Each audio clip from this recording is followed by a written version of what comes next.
আল্লাহর সাথে সম্পর্ক করেন, আর আপনি নিজেকে এত ছোট কেন মনে করছেন? আপনিও আল্লাহর সেই বান্দা, যে বান্দা আমি, যে বান্দা আর 10 জন মানুষ। আল্লাহ পাক আপনাকেও ভালোবাসেন, আল্লাহ পাক অবশ্যই আপনাকে ভালোবাসেন। জীবনের দীর্ঘ সময় পর্যন্ত আপনি আল্লাহকে ডাকেন নাই, আল্লাহ আপনাকে ফেলে দেয় নাই। আল্লাহ আপনাকে খাওয়ান, এখনো পড়ান, বাঁচিয়ে রেখেছেন, আল্লাহ নিয়ামত দিয়েছেন। আল্লাহ আপনাকে ভালো না বাসলে এমনি করেন? আল্লাহ পাক অপেক্ষা করছেন কবে খালি আপনি আসবেন আল্লাহর কাছে, এসে বলবেন আস্তাগফিরুল্লাহ ওয়া আতুবু ইলাইহি। আল্লাহ পাক অপেক্ষা করে বসে আছেন আপনার জন্য। আপনি কোথায় যাচ্ছেন? ফাআইনা তাযহাবুন। আল্লাহ পাক বলেছেন ফাআইনা তাযহাবুন, কোথায় যাচ্ছ তোমরা? কোথায় যাচ্ছেন? টাকার পিছনে, বাড়ি গাড়ি, স্ট্যাটাস, স্ত্রী সন্তান, ভোগ বিলাসের পিছনে? আল্লাহ অপেক্ষা করছেন আপনার জন্য। আসেন, সিজদা করেন, ওয়াসজুদু ওয়াকতারিব, সিজদা করেন, নিকটবর্তী হন। আল্লাহ আপনার জন্য অপেক্ষা করছেন। যাবেন না আল্লাহর কাছে? আল্লাহ পাক সবাইকে আল্লাহর কাছে ফিরে আসার তৌফিক দেন। এটাই হোক আমাদের কাছে আসার গল্প, এটাই হোক আমাদের কিসের গল্প? কাছে আসার গল্প। আমাদের জেনার গল্প দরকার নাই, ওদের কাছে জেনা হচ্ছে কাছে আসার গল্প, যার ব্যাপারে আল্লাহ বলেছেন লা তাকরাবু জিনা, ওর ধারের কাছেও যেও না, আর তারা ওইটাকে বলবে কাছে আসার গল্প। ইন্না লিল্লাহি ওয়া ইন্না ইলাইহি রাজিউন। আল্লাহ পাক আমাদের যুবক যুবতীদেরকে হেদায়েত দান করুন, পিতা মাতাদেরকে পরিবারে অনুশাসন বজায় রাখার তৌফিক দান করুন। আমাদের এই কাজগুলোর প্রতিফল কিন্তু আমাদেরকে ভোগ করতে হবে। আমাদের মেয়েদের, আমাদের ছেলেদের, তাদেরকে আমরা কিভাবে বড় করছি এটার হিসেব কিন্তু আমাদেরকে চুকিয়ে দিতেই হবে। পিতামাতাদেরকে বলবো সচেতন হয়ে যান। আল্লাহ পাক তৌফিক এনায়েত করুন, আমিন। আর যারা ওই পথে চলে গেছেন তাদের উদ্দেশ্যে একটা কথা বলবো, সেটা হচ্ছে যে এটা একটা মোহ, একটা ভ্রম। বাস্তবতা হচ্ছে যে আপনাকে প্রতিশ্রুতি দিচ্ছে সে আপনাকে অনেক ভালোবাসে, আদতে সে আপনাকে ভালোবাসে না। আদতে সে আপনার অবস্থানকে ভালোবাসে। আপনি আজ হোক আর কাল হোক এটা বুঝতে পারবেন যে সে আপনাকে ভালোবাসে না, আপনার অবস্থানকে ভালোবাসে। আপনার অবস্থান যদি ভালো থাকে সে আপনাকে ভালোবাসবে, অবস্থান ভালো না থাকলে ভালোবাসবে না। একইভাবে আপনি একটা মেয়ের কাছে যে ভোগবিলাস চাচ্ছেন, একটা ছেলে একটা গায়রে মাহরাম মেয়ের সাথে ফ্রেমিক্সিং করলে তার একটাই উদ্দেশ্য থাকে, সেই মেয়েটাকে ভোগ করা। সুযোগ পেলেই সে মেয়েটাকে ভোগ করে ফেলবে। একইভাবে এই মেয়েও দেখবেন আপনার যতটুকু সামর্থ্য আছে, অর্থবিত্ত যা যা আছে, এটাকে সে ইউজ করার চেষ্টা করছে তার স্বার্থে। বাস্তবিক অর্থে দুজন দুজনকে ভালোবাসে না মোটেই, দুজন দুজনের স্বার্থকে ভালোবাসে। ভালোবাসা আল্লাহর পক্ষ থেকে আসে। কখন আসবে? যখন আপনি হালালের উপর থাকবেন, যখন আপনি বিয়ে করবেন হালালভাবে। অচেনা একটা মেয়ের প্রতি দেখবেন আল্লাহ পাক এমন ডিভাইন একটা লাভ দিয়ে দিবেন, ওয়াজআলা বাইনাকুম মাওয়াদ্দাতা ওয়া রাহমা। আল্লাহ পাক তার পক্ষ থেকে উভয়ের মাঝখানে হৃদ্যতা, ভালোবাসা, মহব্বত দান করবেন। সুবহানাল্লাহ। এটা ডিভাইন, আল্লাহর পক্ষ থেকে আসবে, ঐশ্বরিক। আর বাকিটা হচ্ছে ঐশাচিক, শয়তানি প্রবৃত্তির দাসত্ব, ভোগবাদী। এগুলো খেয়াল রাখবেন। এতে করে যা হবে, আপনি একবার আপনার ইজ্জত হারায় ফেললে কখনো ফিরে পাবেন না। অদ্ভুত বিষয়, মানে এই বিষয়গুলোকে আমরা কিছু মনেই করি না এখন। আমরা কিন্তু কিছু মনেই করি না, মনে করি এটা একটা মানে সোশ্যাল কালচার। গার্লফ্রেন্ড বয়ফ্রেন্ড থাকবে, একটা সোশ্যাল কালচার। এভাবে যে কত ছেলে কত মেয়ে, লক্ষ লক্ষ কোটি কোটি নিত্যদিন জেনা করছে, আল্লাহ ভালো জানে। আল্লাহ পাক আমাদের যুব সমাজকে হেদায়েত করুন না, আমি। আর যে প্রশান্তির জন্য আপনি তার কাছে যাচ্ছেন সেটা তার কাছে নাই। প্রশান্তি আছে কোরআনের কাছে, প্রশান্তি আছে নবীর সুন্নায়, প্রশান্তি আছে আল্লাহর জন্য সেজদায়। তার আল্লাহর জন্য আল্লাহকে স্মরণ করে আপনি কাঁদবেন, প্রশান্তি পাবেন। আল্লাহর জন্য কিছু কাজ করবেন, তার দিনের কোনো খেদমত করবেন, প্রশান্তি পাবেন। আল্লাহর কোরআনের 10টা আয়াত মুখস্থ করেন, মনে এমন শান্তি আসবে যেটা আপনি কোথাও পাবেন না। আমি চ্যালেঞ্জ করে বলছি আপনাকে, আপনি আল্লাহর কিতাবের আজকে গিয়ে 5টা আয়াত মুখস্থ করেন, অর্থটা পড়বেন, কয়েকবার চর্চা করেন, মানুষের শোনান, আপনি মনে এমন একটা প্রশান্তি পাবেন যেটা পৃথিবীর কোনো জায়গায় পাবেন না। এখানে প্রশান্তি এত এত বেশি মাত্রা আসবে, যার খবর যদি ওই পশ্চিমারা জানতো তাহলে আমার কলিজায় বোম মেরে উড়িয়ে দিত। কথা বুঝতে পারেন নাই? আল্লাহর পথে চললে যে প্রশান্তিটা পাওয়া যায়, এর খবর যদি ইসলামের শত্রুরা জানতো তাহলে মুসলিমদের কলিজায় পারমাণবিক বোমা মারত। তারা জানে না কি প্রশান্তি এখানে পাওয়া যায়। আপনি যে প্রশান্তির জন্য এখানে যাচ্ছেন এটা ওখানে নাই। কোরআনের কাছে আছে, সেজদায় আছে, নামাজে আছে, তাহাজ্জুদে আছে, আল্লাহর জিকিরে আছে। আর নেককার স্ত্রীর কাছে আপনি প্রশান্তি পাবেন। এটা আল্লাহ আপনাকে গিফট দিয়েছেন। আদম আলাইহিস সালামকে আল্লাহ পাক দিয়েছেন না? তার একাকী বোধ হচ্ছিল জান্নাতে, আল্লাহ পাক সঙ্গিনী সৃষ্টি করেছেন। এখানে আপনি প্রশান্তি পাবেন, বাকিগুলো প্রশান্তির উৎস নয়।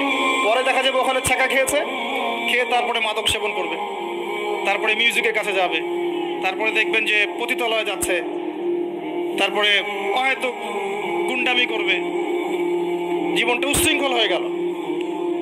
কেউ কেউ আত্মহত্যাও করবে, কারণ হচ্ছে ওই যে শুরুতে একটা মেয়ের সাথে প্রেম করে ছাকা খেয়েছে, ওখানে প্রশান্তি খুঁজেছে, শয়তান এদেরকে নিয়ে খেলেছে, একবারে দুজনের জীবন নষ্ট করে ফেলেছে। আদতে কি হলো, মুসলিম উম্মাহ থেকে 2টা নক্ষত্র ঝরে গেল। হয়তো ওই যুবককে দিয়ে দিনের কোনো খেদমত হতো, এখন আর হলো না। হয়তো ওই যুবক তার যৌবনকালটা ইবাদত করে কাটাতে পারতো, আরো সে ছায়া পেত, আর পেল না। শয়তান সাকসিড, শয়তান জিতে গেল। এই হচ্ছে বাস্তবতা। বাস্তবতা বোঝেন, আল্লাহর কাছে ফিরে আসেন, আল্লাহ আপনার অপেক্ষা করছেন। আসবেন না আল্লাহর কাছে? এটাই হোক আল্লাহর কাছে আমাদের কাছে আসার গল্প। আল্লাহ পাক আমাদেরকে তৌফিক দান করুন, আল্লাহুম্মা আমিন। নামাজটা ছাড়েন না, যত পাপ করছেন করেন, আমি বলি নামাজ ছাড়েন না। ইনশাল্লাহ একদিন নামাজই আপনাকে পাপ থেকে বের করে আনবে ইনশাআল্লাহ। আর শয়তান আপনাকে হতাশ করতে চাইবে, শয়তান আপনাকে হতাশ করতে চাইবে যে তুই তো গার্লফ্রেন্ডের সাথে কথা বললি, রাতের বেলা পর্ন দেখলি, তুই তো ফ্রি মিক্সিং এ আছিস, তুই মাদক দ্রব্য খাচ্ছিস, তুই কাজে ফাঁকি মারিস, তুই ট্যাক্স আদায় করিস নাই, দুর্নীতি করছিস, তুই আবার নামাজ পড়বি কেন? শয়তান আপনাকে এগুলো বোঝাবে, কিন্তু যে নামাজ তো আমার শোভা পায় না, আমি তো অনেক পাপী মানুষ। এই ধোকায় পা দিবেন না। আপনি নামাজ কন্টিনিউ করতে থাকেন, ইনশাআল্লাহ আল্লাহ পাক আপনাকে পাপ থেকে বের করে আনবেন। ওই নামাজটা যদি ছেড়ে দেন তাহলে আর কোনো হাতিয়ার বাকি থাকবে না। আর আপনি যত পাপ করেন না কেন, মায়ুস হবেন না, মন ছোট করবেন না। আপনার একটা সেজদা, যে সেজদা আপনি চোখের পানি ঢেলে দিয়েছেন আল্লাহর কাছে, যে আল্লাহ আমার ভুলগুলো তুমি মাফ করে দাও, আমার তওবা তুমি কবুল করো, ইনশাআল্লাহ দেখবেন ওই একটা সেজদা যদি কবুল হয়ে যায়, আল্লাহ পাক আপনার সব গুনাহ মাফ করে দিবেন ইনশাআল্লাহ। হতাশ হবেন না। শয়তান হতাশ করতে চাইবে মানুষকে, শয়তান মানুষকে হতাশ করতে চাইবে। এমনকি আপনার যদি পাহাড়ের পরিমাণ ঋণ থাকে, ওই ঋণ শোধ করার ব্যবস্থা আল্লাহ পাক করে দিবেন ইনশাআল্লাহ। হতাশ হবেন না, নামাজ ছাড়েন না। আর আমি একটা কথা বারবার বলেছি, আবারও বলছি, যে চলমান যে 3G 4G নামাজগুলো চলছে, এগুলো থেকে নিজেকে দূরে রাখবেন। সব এখন ডিজিটাল, নামাজও ডিজিটাল। দেখা যায় যে 5 মিনিটের মধ্যে 4 রাকাত নামাজ শেষ। মাশাআল্লাহ, ইমাম সাহেব যদি 10 মিনিট পড়ায় দেয় তাহলে তো তার চাকরি নট। বোঝেন না? এত তারা, আমার সময় নাই, আমরা ব্যস্ত মানুষ, এত সময় লাগে নামাজ পড়তে? ইমাম সাহেবকে বলছে, কমিটি ইমাম সাহেবকে চার্জ করছে, অথচ ইমামের উচিত তাদেরকে চার্জ করা। উল্টে গেছে এখন আর কি। ওইদিকে আসবো আমি। দাসী তার মনিবকে জন্ম দিবে, মানে সমাজের ন্যায় অন্যায়, ভালো মন্দ, হক বাতিলের মানদণ্ড উল্টে যাবে। দাসী কখনো মনিবকে জন্ম দেয়? মানদণ্ড উল্টে যাবে। আসেন, রিল্যাক্সে নামাজ পড়বেন ইনশাআল্লাহ। আল্লাহ পাক তৌফিক দান করুন। নামাজের মধ্যে যা পড়ছেন এটাকে বোঝার চেষ্টা করতে হবে অর্থটা, তখন দেখবেন নামাজে মনোযোগ বাড়বে ইনশাআল্লাহ। তার আগে ওযুটাকে ভালো করে করবেন, তাড়াহুড়া করে ওযু করবেন, রিল্যাক্সে ওযু করেন, ওযুর অঙ্গগুলোকে সুন্দর করে ধোন। ওযু পরিষ্কার হয় না, এই জন্য নামাজে মনোযোগ থাকে না।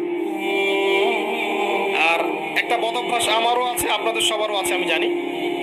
ওযুতে আমরা যে পরিমাণ পানি খরচ করি, এই পরিমাণ পানি দিয়ে নবী সাল্লাল্লাহু আলাইহি ওয়াসাল্লাম গোসল করতেন।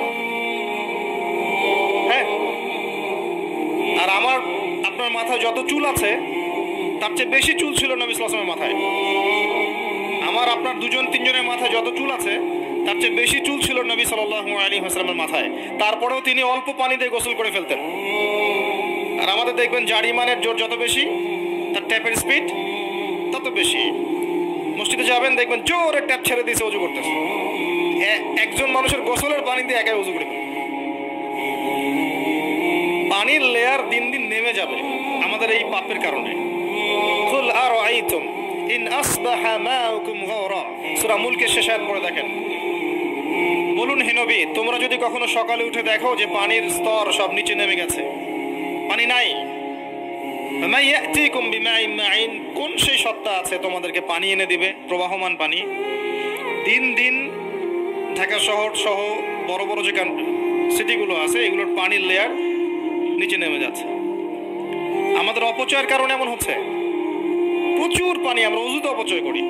গোসল দেখবেন শাওয়ার নিচ্ছে, ওই যে আমাদের ডিজিটাল আজুজের বাথরুম যেগুলো আছে, পানি চোষা বাথরুম, মানে 10-20 বালতি পানি দিয়ে শাওয়ার নিয়ে নিবি। হ্যাঁ, আর মহিলা হলে তো কথাই নাই, আরো 10 বালতি এক্সট্রা লাগায়।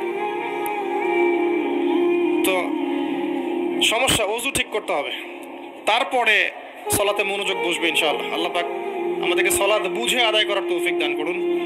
মনোযোগ চলে যাবে, যাওয়া আসা করবে, মনোযোগ যাওয়া আসা করবেই, কিন্তু মনোযোগ ধরে রাখার চেষ্টা করতে হবে ইনশাআল্লাহ তাআলা। আল্লাহ পাক যদি ইহসান দান করেন মনোযোগ বাড়বে ইনশাআল্লাহ আযজা ওয়া জাল। আরেকটা টিপস বলবো, সেটা হলো নামাজে সূরাগুলোর মধ্যে ভেরিয়েশন রাখতে হয়। যেমন প্রতিদিন যদি আপনি একই রকম সূরা পড়েন, আমি নিজেও দেখেছি যে আপনি প্রত্যেক ওয়াক্তেই যদি একই সূরা দিয়ে নামাজ পড়ে থাকেন, দেখবেন মনোযোগটা তুলনামূলক কম পাচ্ছেন। তো এক এক রাকাতে যদি আপনি ভেরিয়েশন নিয়ে আসেন, সূরার মধ্যে ভেরিয়েশন বোঝেন তো, বৈচিত্র্য নিয়ে আসেন, আপনি দেখবেন মনোযোগ বাড়বে। এটা খেয়াল করে দেখেন। এবং তাসবিহ তাহলিল যেগুলো করছেন এগুলোর অর্থটার দিকে যদি ফোকাস করেন, মনোযোগ কিছুটা হলেও বাড়বে। আরেকটা কাজ করলে মনোযোগ বাড়বে, প্রত্যেক সেজদায় দোয়া করতে পারলে। সেজদা করছেন, শুধু সুবহান রাব্বিয়াল আ'লা এতটুকু বলে উঠে যাবেন না, কমপক্ষে একটা দুটো দোয়া করেন, সেজদায়। কারণ সেজদায় সবচেয়ে বেশি দোয়া কবুল হয়। আল্লাহ রাসূল সাল্লাল্লাহু আলাইহি ওয়াসাল্লাম বলেছেন, বান্দা সেজদায় আল্লাহর যত কাছে থাকে অন্য কোনোভাবে বান্দা এত কাছে আসতে পারবে না। এবং এখানে তোমরা বেশি বেশি দোয়া করো। নবী সাল্লাল্লাহু আলাইহি ওয়াসাল্লাম বেশি বেশি দোয়া করতে বলেছেন। দোয়ার জন্য হুজুর ডেকে এত খাওয়ানোর দরকার নাই, নিজে দোয়া করা শেখেন, নিজের বাবার জন্য, মায়ের জন্য, আপনার আত্মীয় স্বজনের জন্য, আপনার নিজের জন্য, আপনার স্ত্রী সন্তানের জন্য, সমাজের জন্য, উম্মার জন্য, দেশের জন্য আপনি দোয়া করতে শেখেন। আপনার একটা প্রয়োজন, এই প্রয়োজনটাকে আমি বুঝতে পারবো, ওই আবেগটা কি আমার আসবে? আপনার যেটা প্রয়োজন, আপনার আবেগ আপনার আসবে। আপনার সন্তান অসুস্থ, আমি কি বুঝবো সেই ফিলিংসটা কেমন? আপনি বুঝবেন সেই ফিলিংসটা কেমন।